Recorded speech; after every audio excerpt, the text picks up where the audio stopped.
Hi, I'm Brooke here for ECTV, sitting down with Ndaba Mandela. We're going to talk to him today about his efforts to improve the future for Africa.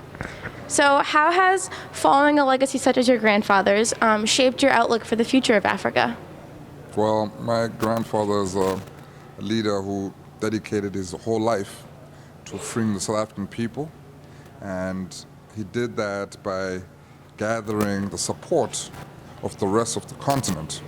And many different countries did many different things to support the liberation movement of South Africa.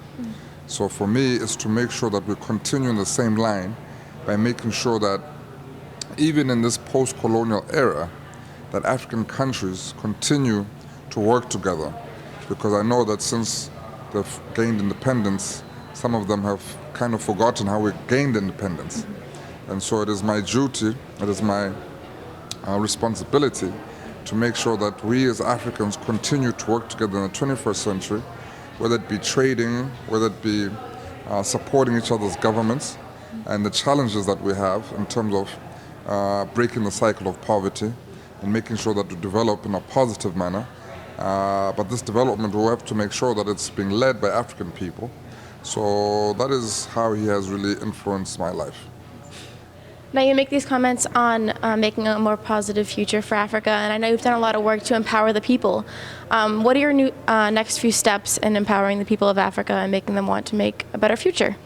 Well, as far as I'm concerned, I'm still very much at the beginning of the process of what we're doing. So, for example, the computer center that we're establishing in the Eastern Cape in a village, that is something that we want to replicate across the continent. So, I mean, our next step really is to make sure that our computer center is running as efficiently as it could be, and make sure that we have proper data that we can then take to establish this very same computer center in other parts of the country and other parts of the continent. Because many kids in our villages finish high school without touching a computer. Now, how are we to continue competing with the rest of the world if our kids don't have sound knowledge of how to access technology and use it as a tool to reach some of the solutions to the challenges they have? So for me, it's to continue on that path, and also to make sure that the program that we work with, which is known as SAGE, currently there's only 3 African countries that are involved in this program. So I need to make sure that in the next couple of years we have at least 15 to 20 countries involved from the African continent, as that will add much more credibility. So yes, and of course for me it's all about continuing to spread the message of unity and solidarity. So with all the efforts you've made, what is the one thing that you want people to take away from the efforts of helping the future of the continent of Africa? Well, I want people to firstly travel to the continent of Africa and to see it for themselves and understand that it's not this bad place that you see on the media. They tell you that Africa is a place of war, poverty, disease, dictators, but Africa is a lot more to that. Some of the top growing economies are from the African continent. Some of the most spectacular islands are in the African continent. The fashion, the food, the music, the hospitality, the culture. It's so rich in that culture. I want people to understand that Africa is a place where they can go and thrive, even in business, not just for holidays, and learn a lot about humanity.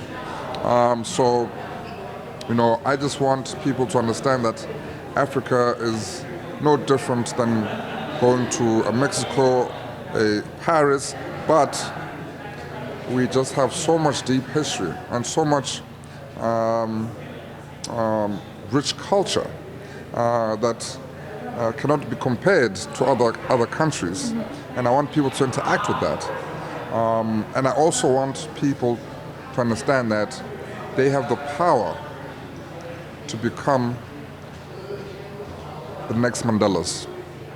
I want people to understand that Nelson Mandela comes from a very poor background, and he became the most revered and loved leader around the world, which means that we, as normal citizens, are able to also achieve that. We need to understand that we're the masters of our own destiny. Nobody can stop us from achieving what we set our mind to. And that's really the message, to say that we can become the change we want to see. I can really feel the passion that you have about this, and I think you're going to make a very big difference in the world. Thank you very much for sitting down and speaking with me. Thank you. Thank you very much. Thank you.